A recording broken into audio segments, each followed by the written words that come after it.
Ladies and gentlemen, please notice that exits are conveniently located at the front and rear of this auditorium. When leaving the theater, we suggest that the exit at the front of the auditorium will allow you easier access to the parking areas. Thank you. It's the beginning of the end.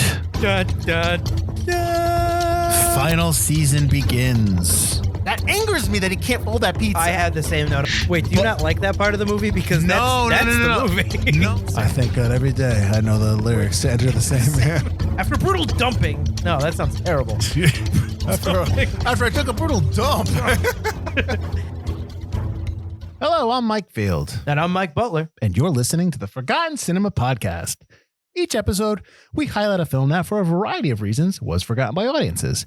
Whether it be because a more popular movie was released at the same time, or the movie simply didn't catch on with an audience in its initial run. We'll discuss what we love about the movie, or perhaps don't love about it, but we'll always recommend you revisit it. If you enjoy our podcast, we would love to hear from you. We're on Instagram and Facebook. Find us. Our podcast is available on all platforms with a backlog, 200 episodes for your listening pleasure. What's up?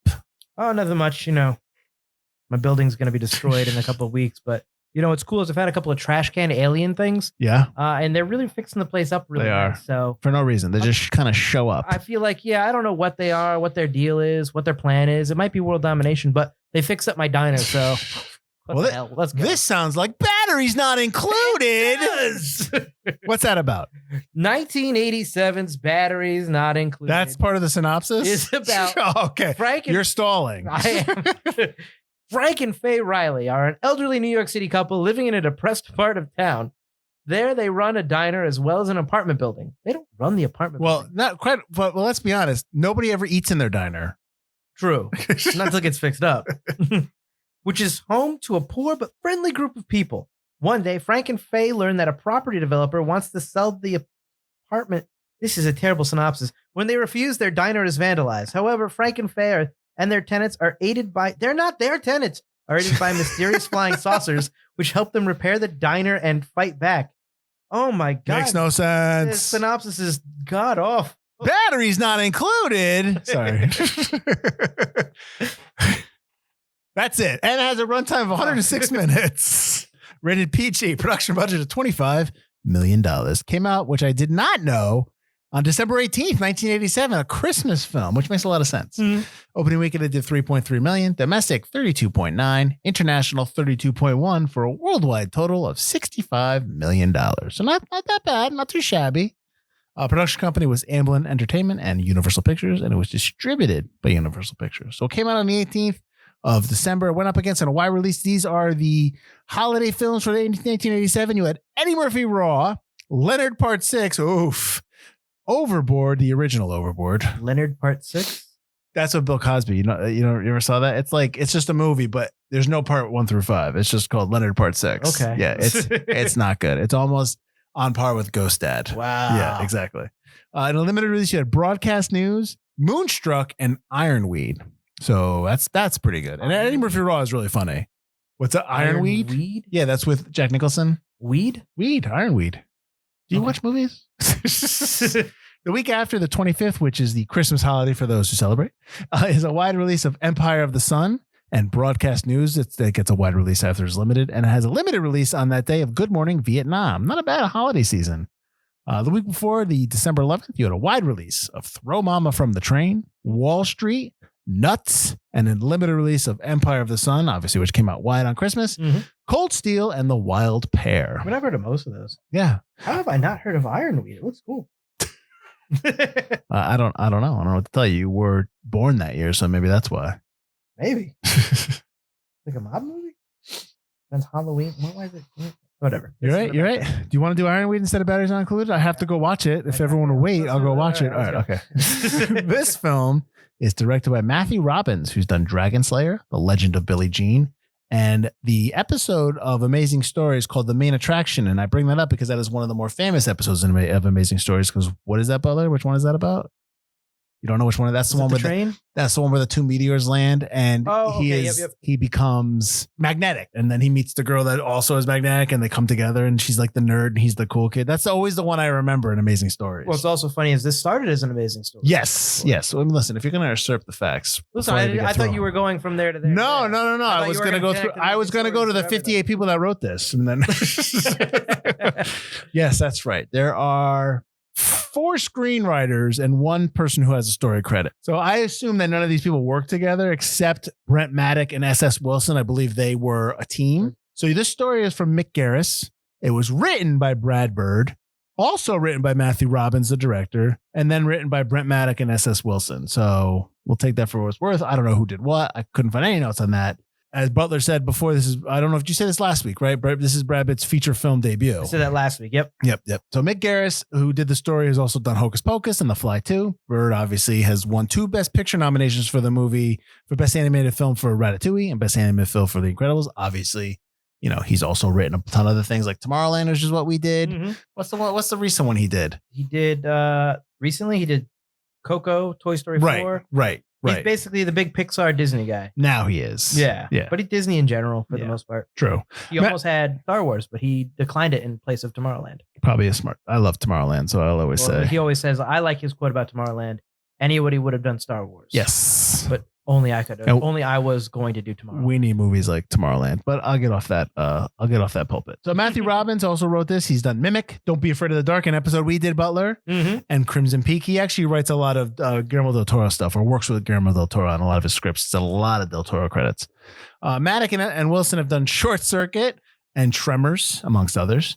You had cinematographer was John McPherson, who has done Just One of the Guys, an episode we did, Jaws: The Revenge, and Fletch Lives. Composer was James Horner, who has won 2 Oscars in his illustrious career, 1 for Titanic, or 2 actually for Titanic and 1 for Avatar. I think he won 2 for Titanic. Maybe that might be wrong. Anyways, edited by Cynthia Scheider, who's done Breaking Away and The Men's Club. Produced by Ronald L. Schwary, who won an Oscar for Ordinary People and was nominated for an Oscar for A Soldier Story. You had Hume Crone as Frank Riley. He is playing alongside his wife in this film, Jessica Tandy, who plays Faye Riley. So they're married in the film, married in real life. It all works out. Cronin has been in with Seventh Cross, which was nominated for an Oscar. He's also been in Shadow of a Doubt and Cocoon. Tandy was also in Cocoon. She's also won an Oscar for Driving Miss Daisy, and she was nominated for an Oscar for Fried Green Tomatoes. And in case you didn't know, she was also in The Birds. Frank McRae as Harry, who's in Lockup, Last Action Hero, and License to Kill. Last Action Hero was a movie we did. Elizabeth Pena as Marissa, who's in La Bamba, Tortilla Soup, and another movie we did, Lone Star. Michael Carmine as Carlos. He was the gentleman who was trying to get them out of their house in this, out of the tenant building in this film. He's a lot like Raw Julia. Yeah, he was in Band of the Hand, Leviathan, and Longtime Companion. Dennis Boutsikaris plays Mason. He's in the TV show Better Call Saul, the movie The Bourne Legacy, and Money Monster. Tom Aldridge as Sid Hodgkinson, in Intolerable Cruelty and What About Bob. And then you had a couple faces you probably recognize from other stuff. John DeSanti as Gus. You might have seen him in The Star Chamber, which is what we did, and The Relic. John Pankow as Kovacs. You'll probably know him from the TV show Mad About You. Plays their neighbor or their friend. He's also in The Secret of My Success, which is an episode we did, but a lot of episodes we did. Wendy Shaw as Pamela. She's in The Burbs. She's in the beginning. She dumps Mason at the beginning, but she's in The Burbs. She's Bruce Dern's wife in The Burbs. Okay. Another episode we did, which is actually our very first episode, and the movie Inner Space. And then you see the young James LeGros. That's Goon number 2, who was just in Living in Oblivion, which we covered beginning of the season. Did you see him? Did you notice him in there with the spiky hair? He's at the spiky hair. He's at the window with him. And then when I don't know what to do. They kick the door down when they come in. He yells at him with the megaphone or something like that. He's in his face or something. Then he runs off. So yeah, you would notice it. Really young, really young. One of the dicks. All right. I think we've both seen this film. Yep. I've seen this film more than once. I hadn't seen this film in a while, and don't take this as an indication of the film, but I did fall asleep a couple times. But I might have been tired. It was a long week. I'm curious if anything changed for you in this movie. Let me know how you viewed this film when you used to watch it, and then after this watch, if anything changed. I had only seen it a couple times when I was younger. There's not a lot of stuff that happens that I think and the robots are cool, but for kids, it's not a story that you can really connect to as a kid. Sure. It's a story about older people for the most part. They're the main draw. Oh, the robots are cute. So I'd watched it a couple times because my mom's a big fan of the movie. It was kind of like if she wanted to watch it, I'd watch it. I hadn't seen it since I was really young, probably not since I was 10 or younger, it all the way through. But recently, like last year when I was over for one of the holidays, my mom was actually had the end of the movie on the TV while she was finishing cooking dinner. So I had recently seen the last maybe half hour or so. So as a kid, I remember it being a cute movie, but didn't remember much of it. And then the last half hour, obviously, I watched last year, I was like, this is like a real nice feel-good movie. And I think that's what really comes through is I like this movie. Obviously, this movie is more for adults. Watching this now, I like that it sends a nice message. It's a nice movie. It's a feel-good movie. But they're definitely, it's not perfect. But for Brad Bird's first movie, I guess it's okay. But he's one of 4 people who wrote it. Right. So it's not really, I mean, I love how that's a credit, but I mean. It's a little messy toward the end. Like it wraps up real quick, but it's already at 1 hour and 46 minutes. I don't think you want a movie that's that much longer than that. But I think it's nice. It's a nice, like it said, it came out in December. It's nice to have a movie where the point is just to like be good and feel good. It's a movie that couldn't get made anymore now because you'd have to have some kind of dramatic element of even more violence and something going wrong. But I like the fact that movies like this are kind of a product of their time of just like feel good movies. Sure. Filled with nice things that happen to nice people. And, I'm smiling throughout the whole movie going, oh, I like that. That's cute. That's sweet. So I like this movie as an adult, but I think that it's built more toward kids. But I think what we're going to find at the end is that I don't think I could get anybody to watch this movie now. Interesting. I think I'd be hard pressed to get anybody to watch this movie. So your note that you said at the beginning about how this was originally intended to be a story for the Amazing Story show, the TV show, but Spielberg liked it so much that he wanted for a theatrical release. Right. I did not know that. Oh, I didn't know that either. About this, yeah. But now that I do know that, it reads like an American. Yes, it feels very much like that. Like I feel there's not enough. I've always liked this film, but I'd never had a reverence for this film like other 80s movies. I was like, Bryce included 80s. Oh yeah, it's fun. I like seeing Hugh Cronin and Jessica Tandy. I like movies that have older actors from another generation, but they get another, like when Jack Lemmon and Walter Matthau hit it big with Grumpy Old Men. It's just great to see that because there's definitely an ageism in Hollywood where you get to a certain age and just you're not, everyone's looking for the next big thing. Right. One of the things I love about our podcast, now that it's coming towards the end, which I'll say for the ending, is that when we do these movies and we get like older actors, I really love going back and seeing what they've done that, like Jessica Tandy and the Birds. I guarantee you nobody knows that. Oh, yeah. So, and I remember when Cocoon came out, Cocoon was a huge thing. And there are so many older actors from that in that movie that have so many other credits. It's just really nice to see that. But getting back to this, this feels very much like a TV episode. And I think, I'm not saying I don't like this film, but I don't really feel an affinity towards it. Maybe as before, I feel like there's a lot missing. Like, I don't remember the aliens when they just show up. They just they're at the window. Yeah, I could never remember how they appear. And it turns out it's because they just do appear. Yeah.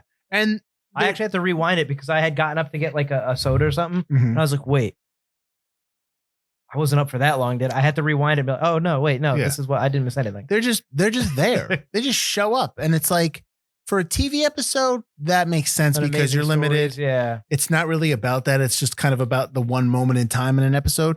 But for a movie, I need more than that. Yep. I'm not saying I need to know their home planet and they're talking to each other, but I need more. You should know, hey, they come from the stars or they come from a factory. Or I just need to see a point of origin. Or I need a moment where we talk about this before, where you have characters in movies and an introduction to a character or an introduction to an event, like is a thing. Like you get the pan up or something like that on a villain, or they walk through some smoke and it's such a nice entrance. Sure. They need that. They're a major factor. They changed the lives of the people in this building. Yeah. And it's like, there's just peeping Toms in the window. He's just like, oop, boop, this person, and we're in. Right. And the other thing is they show up because she's, I assume, the female robot or the female flying saucer needs energy. Yeah. But she's not pregnant.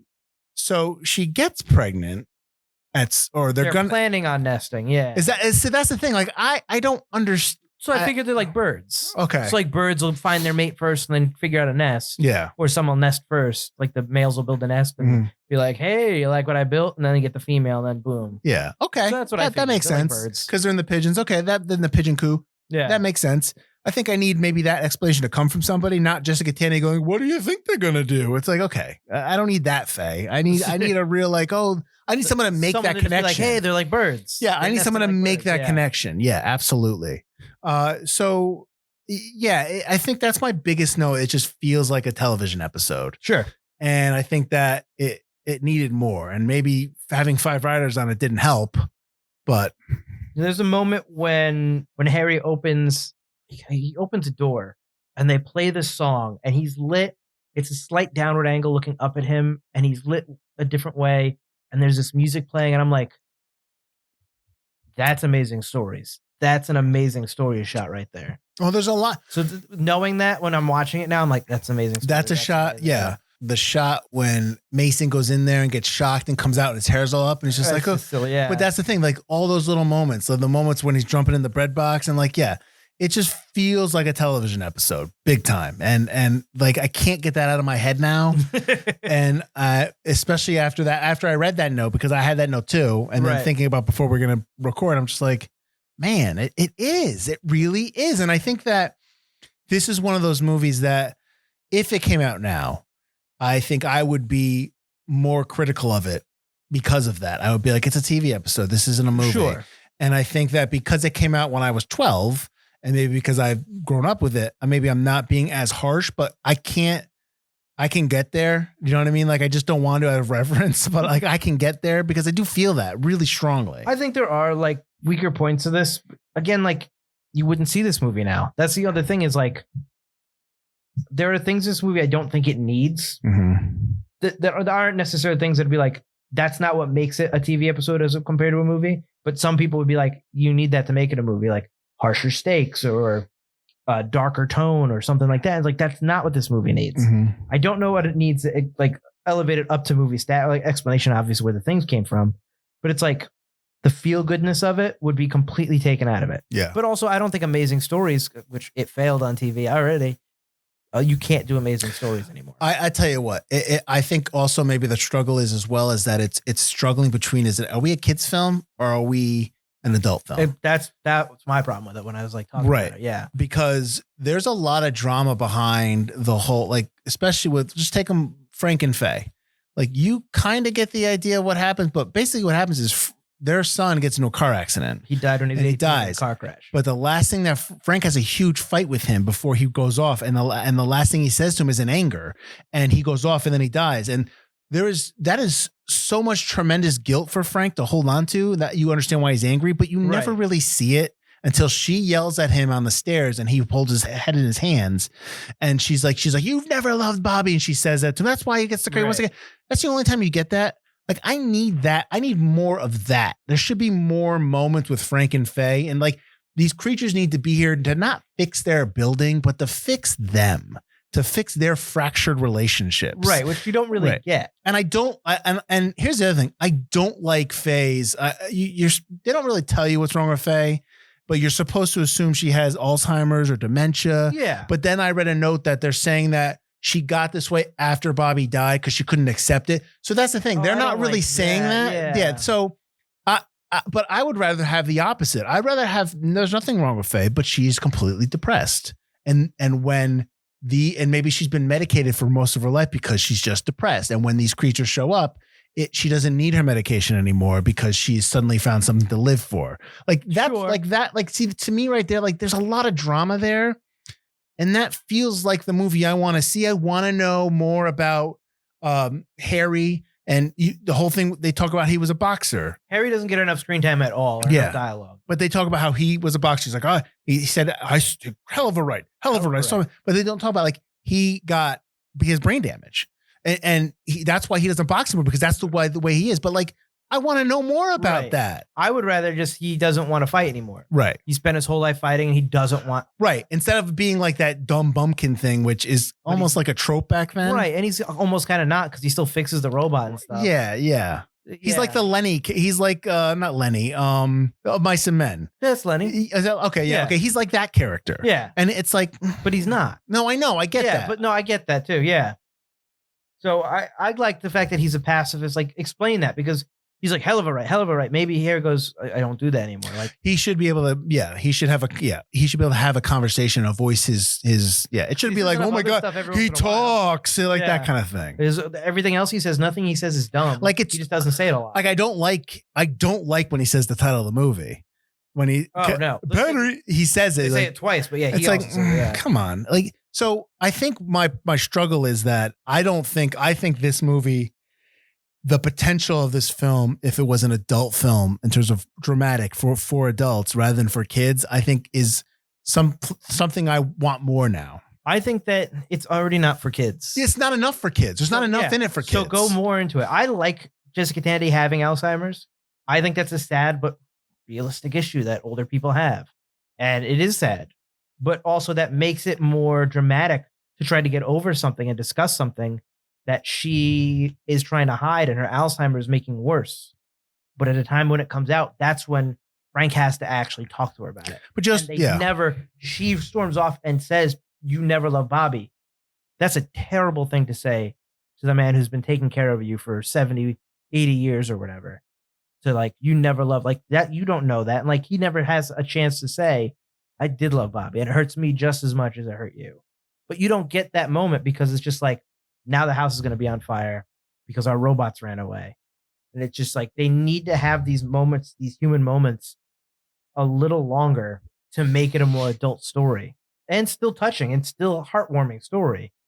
And focus less on Raw Julia wannabe Carlos and his burning down the building and setting like, I always remembered he had a redemption arc.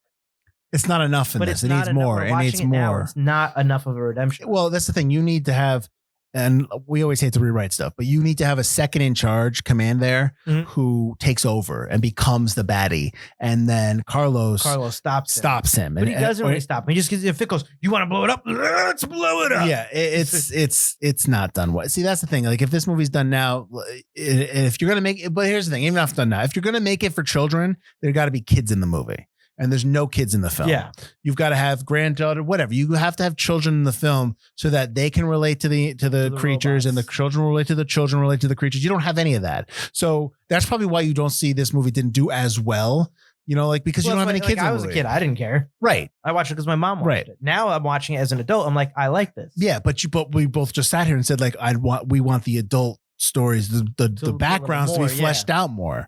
And I think you can do that. It's a different film, but you can absolutely do that. I don't even think it's that different. It's just a little expanded or a little. Well, I think maybe because it's PG and maybe because it's supposed to be for children, that I think that you're already going in thinking one thing. Mm-hmm. And when you get basically elements of a PG-13 film, you don't know what to think. You don't know what to feel. I haven't seen Cocoon in probably as long as I've seen Batteries Not Included, but Cocoon tackled some serious issues about age as well. Yeah. That's what you could do here. Yeah. See, that's the thing. Cocoon is considered a family kids movie. Right. And PG. You could do the same thing here. Yeah. No, I think this is a big, and I don't know what the directive was. I know that Spielberg produced it.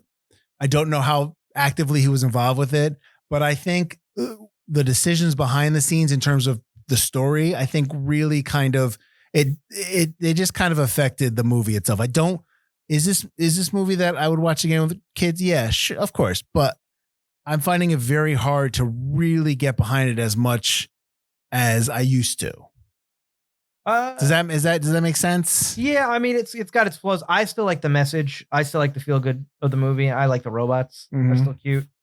I think Jessica Tandy and Hume Cronin, I think they're phenomenal in these roles. Yeah. No, I think they're absolutely that's why I want more.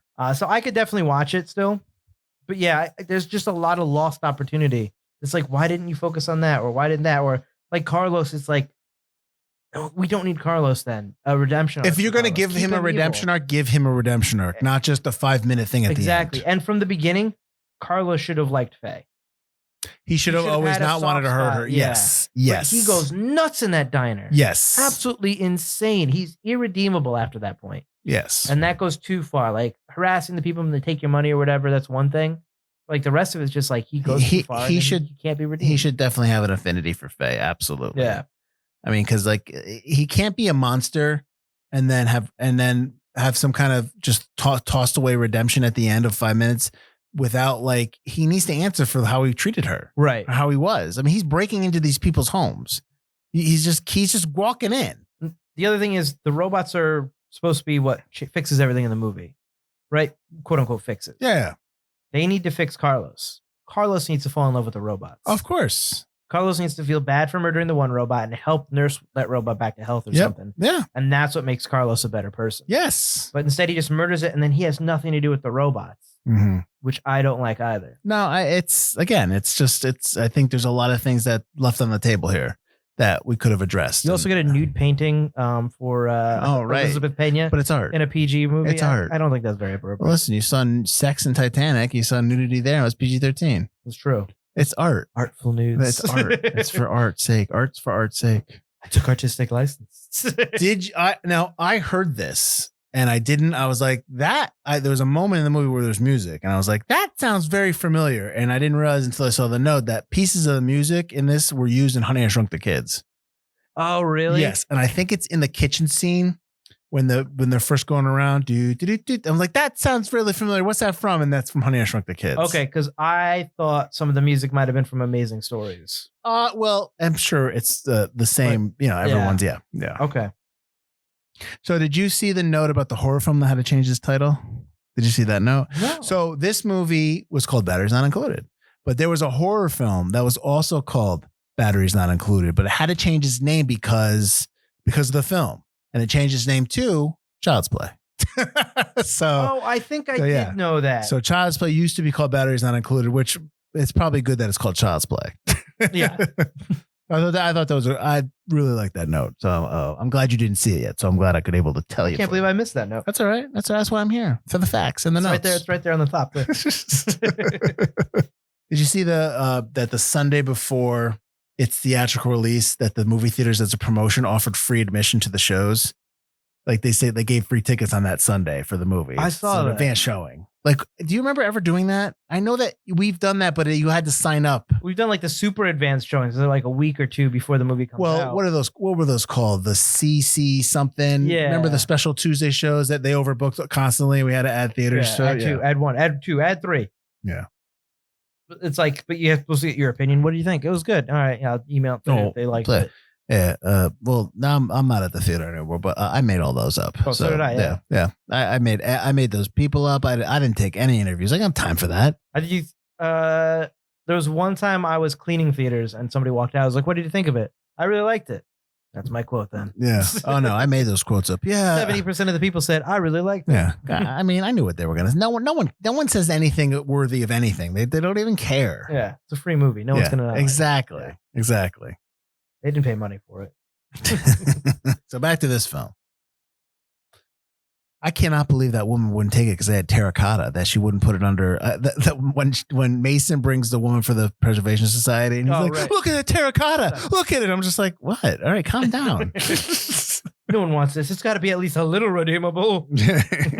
Wasn't a fan of the photoshopped pics. Oh, that's my first. It's badly photoshopped intro. Terrible. Like it looks awful. I always say I don't like intros as it is. I don't like long intros. Show me the words as action's happening. I hate intros where nothing's going on. Well, we talked about that. We've talked about, I always remember the Reign of Fire episode we did where the intro was explaining the world. Right. Yeah. We've talked about that before. Even the Coen Brothers movie we just did. Miller's Crossing? Miller's Crossing. I hate that. I just don't like, as when I was younger, I didn't mind, but now that I'm older, get to the point. Put credits on top of, presented by, and then have like the paper boy throwing the newspaper and your main character coming out of the house and going, picking up the paper and like start introducing. For the longest time, Spielberg's movies have credit sequence, opening credit sequence. I don't mind them because I think I said this at the Miller's Crossing episode. Some movies like that, like those type of films, dramas, or even like big action, not big action, big adventure films. Like I need to sit there and get ready for it. I need to like get into the movie. It's kind of like when you go to the theater and they're playing the music and the refrain before you get into it. I need that because like you said Indiana Jones puts the credits over the action. Let's just go. Fine. But like the last week's episode, what did we do? Spanish Prisoner. So and I didn't say this last week, but when the Spanish Prisoner starts, I was lost for the first 5-10 minutes because it was like they were just into the mammoth speak and they were just talking. Right. And it was like, I don't know what's happening. Who's who? What's going on? What's the process? Like it was just because it just started. I don't think I need a 10-minute opening. Some 10 minutes. It's like they're like 4 or 5. It's just like I'm bored. Let's go. No, not at all. I don't want to watch badly pasted faces on these old subway. How did we get on this topic? The bad Photoshop. Oh, the Photoshop. Yeah, no, I just don't like the Photoshop pics because they look fake. They look so like there's bad. one part. There was one pic where like Cronen's face is like too big for the P person. Like, that's not even him. That's a big head. I love when they go to the police to complain. Like, what are we gonna do? What neighborhood? It's like, do your job. You're a really bad cop. I know. I mean, like they're right there. They're not even hiding. They're just gonna get released again. You know, the rich guy's just gonna release him again. He's gonna have 18 witnesses. It says otherwise. Yeah. There's a completely destroyed diner right there. That's all the evidence you need. Well, also, like the money they're giving him in the envelope is like not a lot because they're like when they had $1 bills on his kitchen table, like 20s, and so it's like that should be like $10,000. We're taking this and we're going to live in our retirement home. Are you only planning on living a few months? And this movie wouldn't work now too because it would just eminent domain. So they wouldn't. They could just kick him out. Yeah. No, they would just be able to. They would just kick him out. They would be like, "We were taking this." Bought it. Yeah. Sorry. But they didn't buy it. No, but I'm saying that if the city, if they petitioned the city and said like, we need this property, you need to kick them out. They would just take it and they would give them you're leaving. Here's the money. Go like that. Right. So this movie now wouldn't happen because they would just be eminent domain and they'd be gone. Well, that's what I was thinking. That's why I thought that Mason, like when it started, I thought he'd have more to do with the historical society preserving it and saying you can't touch this building. Right. Now. Right. Well, you don't get that. I'm sure that's what happened after they fixed it up, but you don't get that. And you don't get you get some Mason and Marissa, right? Yes. You get some Mason and Marissa stuff. I think you need more. I like that you have that kind of like romantic element in the building. Sure. But I think it needs to be more. It's a little too quick. Oh, well, yeah. Everything's too quick. I mean, Harry Noble clearly has CTE, but we're not going to talk about that. We're just going to we're going to make him into a dumb bumpkin. Right. Ooh, like that kind of thing. And then Mason is drunk, and that exact same night, he sobers up immediately. He's completely trash, and he's just like, must be Carlos. Let's go. I always love in movies when the character's drunk and they're like, let's get some coffee into you to sober you up. And then the next scene you see them, they're fine. It's like, that's not how it works. I don't understand them needing to get juiced up thing. Is very like with the robots. Like, I don't get how often they need it or when they need it. She just needed it. He didn't. The other dude, the kids get juiced up a couple times, like just sitting on the thing going, getting electrocuted on the sign in Times Square. Yeah. And then they attack Frank for no reason. It's like, it was the other guy. Yeah, you saw you cleaned up his mess. Yeah, I don't. I mean, like, the more we talk about it, the more I'm just kind of like down on this film. And I feel bad because I feel like I'm hurting people's souls and their 80s, the fond memories. But sometimes movies just don't hold up. And sometimes movies just don't.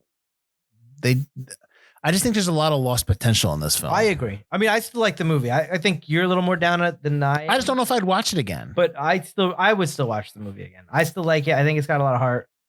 But I do think it's an incredibly flawed movie. This movie there's a better movie in there. This movie comes out as a 4K Blu-ray restoration. You're running to get it? No, but I don't run to get a lot of movies.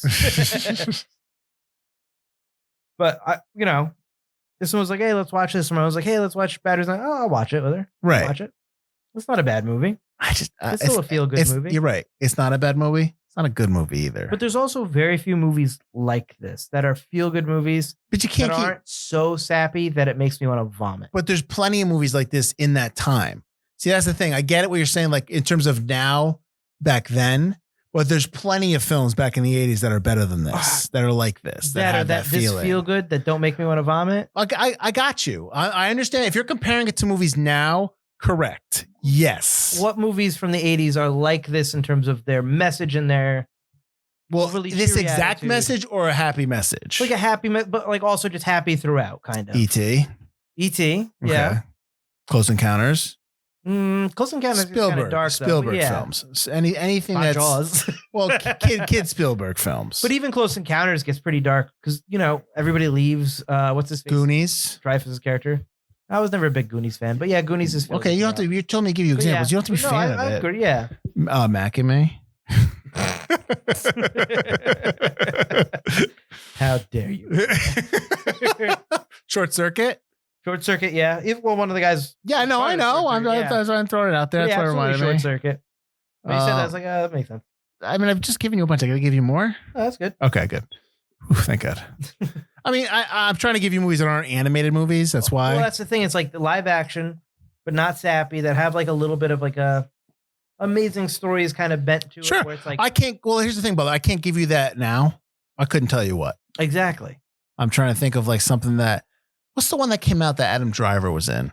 Where the kid Midnight or something like the kid. Oh, not Midnight Run. Is it Midnight Run? No, Midnight Run. Sky? Something like that. Remember, you know what I'm talking about, right? yeah. Yeah. There was that movie. That's still got a little darkness to it as well. Like there's always like the bad guy is like really bad. Flight of the Navigator. There you go. That's 80s too, but yeah. Yeah, no, I'm giving. Oh, you're giving more I'm just 80s? coming out now. But I'm just saying, like, I understand what you're saying in terms of like compared to now. Absolutely, there isn't enough. There isn't a lot, and there should be. We just did a movie a couple weeks ago, The Astronaut Farmer, where that was kind of like that. That is true. You know what I mean? Astronaut Farmer is probably one of the rare examples of a movie like that. It's Right. not like hit you over the head with sappiness, Right. vomit, like But too much. I agree with you. They are very few and far between now. There are definitely more back in the 80s and probably the 90s where you kind of start losing it, and then you get now, no. But I think it's cyclical. They'll come back. Those type of stories will come back. I hope. I mean, unless I got to do them. But After phase 33. well, I listen. I don't. Again, we've had this Marvel discussion before. Yes, We only have a few episodes left for me to. Marvel has definitely changed what the expectation is at the box office, not for audience, for executives, for studio. So they're definitely chasing the tentpole money They're films. chasing that Marvel tail. Absolutely. It's going to take a studio that's going to be like, you know what? We are not. It's going to take a studio. We are not a big studio. We're not going to do tentpole films. We're going to do films that are like films that we all grew up with. It's going to take a studio to do that. Listen, I just read an article when we were recording this about Matt Damon and Ben Affleck starting a studio. Sure. Maybe they're the guys. That's great. Maybe you're the guys. But those are the movies. Those are the films that get me hyped up. I love those films. The films that I'm like, they're just solid films. They're made for $20 million. They got great people in them, and it's a good story. That's at the end of the day, that's all I want to be told.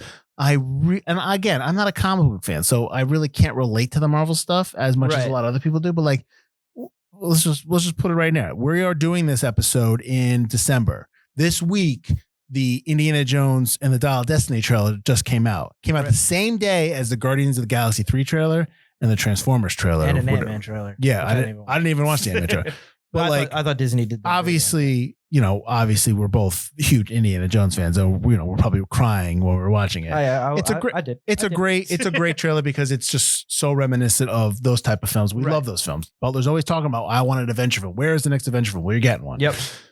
But I watched the Guardians of the Galaxy 3 trailer, and I was like, what is this? I don't care about any of this. I don't like any of it.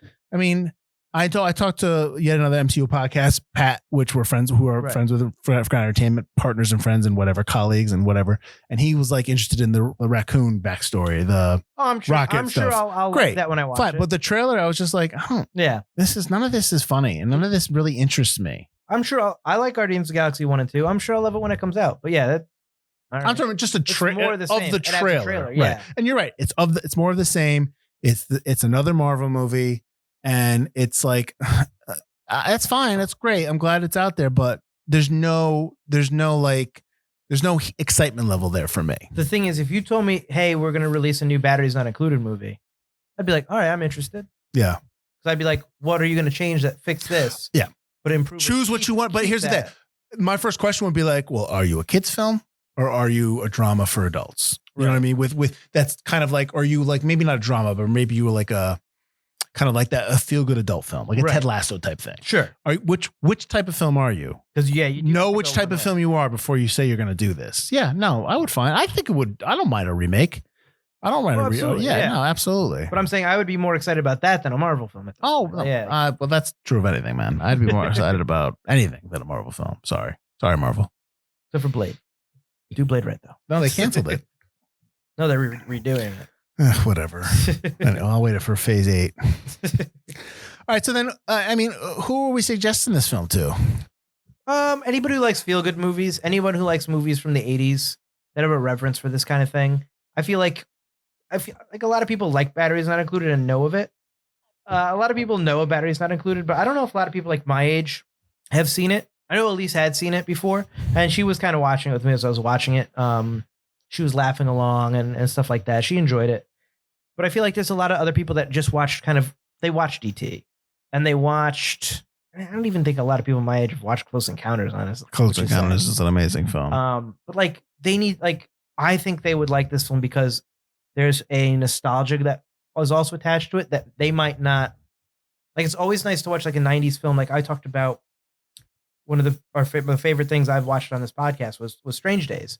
So it's like a 1990s, like post-apocalyptic future. Like that's the kind of genre I liked and I had never seen it before. So like it still had that nostalgia without me knowing what was going to happen. Sure. And I think that would really help people not help, but I think that would excite people who I like these kind of things. I remember watching these kind of things when I was a kid, but I've never seen Batteries Not Included. And it's not as crappy as Mac and Me. So it's like, you're not going to be like, what did you make me want? Like, it's not like that. You're going to watch it and be like, I liked it. It was a nice movie. It's a nice message. The robots were cute. It was a good time and it's not long. Mm-hmm. But I don't think your kids would like this. Because I don't know. They might. It's not a lot going. There's not enough funny robot stuff. I think if they caught it, if I'm watching it, maybe they caught it when the robots were on. Yeah, I think if they're watching it from the start, they might lose. Yeah, they're gonna doze off because the robots don't come for like 20 minutes or so. Yeah, so it gets kind of dark when he goes messing up the rest. Yeah, and then the robots are there, and then you're just kind of like it kind of just plateaus a little bit. There's some second act issues there that you're just kind of like, can you get to it? And then, yeah, no, I hear you. So I guess. Is that why let me hold on before you say why it's forgotten. Let me give you because I did take down a couple of reviews. Yes, well, Siskel and Ebert. So Siskel describes this film as a comic book with the best pages torn out and accused the film of having forced warmth. Well, I don't know if that's forced warmth. I think it has warmth built into it. I don't know about that. I do agree with comic book with pages taken out of it because, like we say, there's just like stuff just happens. Yeah. And like the movie just ends. So I agree with that part. I don't know about the forced warmth. I think the warmth is very genuine. And I like the warmth. Well, Ebert defended it, saying it had a lot of good feeling in it and it had a few nice laughs. It had a few interesting special effects and it's better than most of the stuff out there. Yeah. So, I'd have to go through like what came out in 87, but like in terms of like better than like what? Better than like movies like this or better than all movies? That's the thing is like you were naming a bunch of movies and it's like none of them were feel good kind of movies. Well, they weren't also 87, but like 87 is like Dirty Dancing. And like stuff like that, like that's 87. What else is 87? Red Dog's not 87. It's is it 87? I think you need to compare it with kids' films, not with any film that came out in 87. So sure, yeah. Not gonna be like it's not as good as Die Hard. Right. So I guess why are we saying this is forgotten? Because it's a Christmas film. I think you named a bunch of movies that are similar but better. I think you proved. I don't know if you proved me wrong or just like you established a point is like E.T., Close Encounters, Goonies. These films have transcended, the test of time pretty much and are better than this film in a lot of different ways. And Cocoon, which, like I said, I barely remember, but I do remember it got a little more into the old age kind of stuff. Like this movie doesn't know what it is, and I think that hurts it. I think it needs more robot stuff. And I think it needs more adult stuff because I think even the adults would like the robot stuff. But I also agree with you that if you want to make it more toward kids, you need a little less adult stuff maybe, or still maybe more, but you need a kid in there. You need to connect to children. So the whole thing is about connecting to your audience. Your audience is older people or adults that are fearing their old age or just understand that now. Whereas a kid does not understand the themes in this movie at all. Mm-hmm. So I think that's why it goes by the wayside. Because as a kid, I never wanted to watch this movie. I don't understand the woman grieving the loss of her son. What's and wrong with suffering her? from Alzheimer's. Yeah. It confuses me and just kind of upsets me. I don't understand it. Mm-hmm. So yeah, I think that's maybe why it fell by the wayside. Watch E.T. You can watch with anybody at any time. Well, here's the other thing too, because I wanted to go into. You just looked up 87. I wanted to look up when it came out the weekend of the 18th, because when I'm looking at the other movies that are out there, it's the only kids film. You think it would have done better because it's really like, oh, what are we going to see for children? And I guess, I don't know if it came out this week, but this is in its fourth week. And it's the number 2 movie behind Eddie Murphy Raw that is probably its competition. And that's 3 Men and a Baby. And 3 Men and a Baby is a huge film because its total gross is $44 million, even though, $44 million at that time. 3 Men and a Baby made $167 million domestically. So I think that's probably where a lot of people went to. And it's a better film than Better Is Not Included. I'm going to say that. Because I wanted to see like, okay, well, why is it not performing? And that was the movie that came out. That was its second, because they only premiered fourth its opening weekend. That's Better Is Not Included. It got beat out by Eddie Murphy Raw, 3 Men and a Baby, and Throw Mama from the Train. Mm. So I think that's probably. I think maybe what we're voicing is probably what a lot of people were kind of sensing subconsciously when they watch this film. Like maybe because it doesn't know. It teeters between kids movies and adult, like, you know what I mean? Sure, yeah. Maybe that's like, oh, I like it. It's cute. The creatures are cute, but everything else is like, it's fine. Like, and maybe we're kind of giving voice to that a little bit. Well, there's also, we talked about, I don't remember, I think it might have been a forgotten horror movie where I talked about how something feels like a Twilight Zone episode. Mm-hmm. Oh, and it's incomplete, and that's okay for, like you say, this movie's kind of incomplete, like where the can come from. And that's okay in the Twilight Zone episode because it's short. Mm-hmm. It's a scene. It's like a short film. Yeah. Yeah. It's not okay in a movie that's this. Yeah, I think, length. it's a film. It needs more. Absolutely. I don't know where these aliens, maybe? It's funny too. I don't know where these things came from. I don't know what they are, and I don't know where they went. Not to cut you off, but I was just going. So the week of Christmas, 3 Men and a Baby is number 1. So it even got even bigger. It's number 1, like. Well, it keeps being number 1 each week I go. It only got beat out when Good Morning Vietnam went wide, and that's on January 15th, and it went to number 2. So I don't think it had a chance. Better Is Not Included just didn't match up with this stuff. But yeah, everything you're saying I agree with, and I think I should have went back and seen. So I think what we're talking about, and I think the fact that 3 Men and a Baby is a better alternative, I think that probably hurt it as well. Sure. So. I feel bad because I feel like I should be like, oh, Better Is Not Included. It's an 80s film. Oh, it's so good. I feel really bad that I'm not like hyped up about it more. I like it. I mean, I think that the things that are an issue with you are kind of ruining the movie. But I think that the theme and message of the movie and like the overall cuteness, I guess, help it. Mm-hmm. But yeah, everything we're saying is a valid point. Yeah. I don't think it makes it a bad movie. I think it makes it an incomplete movie or a movie that is rife for improvement. If this was an episode of Amazing Stories, I'd like it more. Yes. That's probably the best thing to say. I probably would like it more if it was a short film or it was an episode. I think because it's a feature, the expectation is more. So I think that's probably where it falters for me. Where can they find us? You can find us at ForgottenCinemaPodcast.com or ForgottenEntertainment.com, as we are part of the Forgotten Entertainment family. While you're there, check out all the other great podcasts and video content we have for you. Give those a like and a listen and a watch, all that good stuff. And you're listening to us. Have you liked our podcast yet? Have you liked this episode or why not this page or subscribed or left a comment or subscription or whatever? Go ahead and do that. It all helps the podcast grow. Nice. Join us next week where we're seeing a movie that Butler never saw. The Coen Brothers 1994 film, The Hudsucker Proxy. Never saw it. A Coen Brothers comedy with Paul Newman, Tim Robbins. I love this film, so I hope you do too. If you don't, do you like Tim Robbins and Paul Newman? I'm going to tell you right now, this movie made no money. I don't know about these Coen Brothers though. Oh boy, that's an issue. That's an issue as we're rounded, coming towards the end of season 16 and the end of the Forgotten Cinema Podcast. What? All right, everyone. Have a great week. I'm Mike Field. I'm Mike Butler. And this has been Forgotten Cinema. Batteries not included.